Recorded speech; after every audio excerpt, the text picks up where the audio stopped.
Hey, it's Craig from Pyramid LED Whips. We get a lot of questions on whip installation, so we decided to make a quick video and post it on YouTube for everybody. There's a brand new Can-Am X3 Max that we have here. Whip installation is really simple. It's basically battery to switch, switch to fuse, fuse to the positive lead on the whip. Our whips are designed with a single input.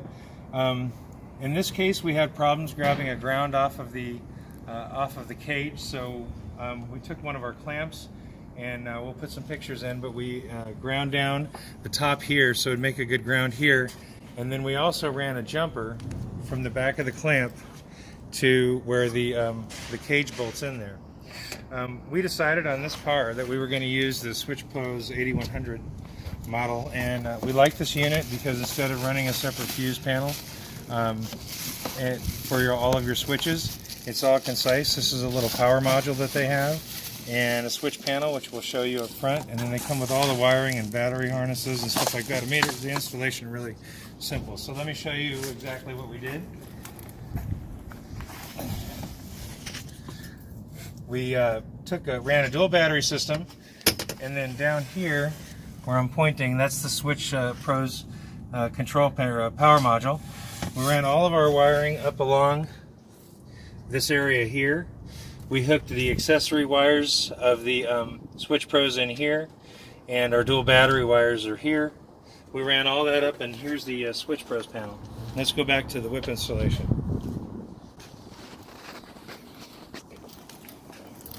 So as I said, whip installation was very, very simple.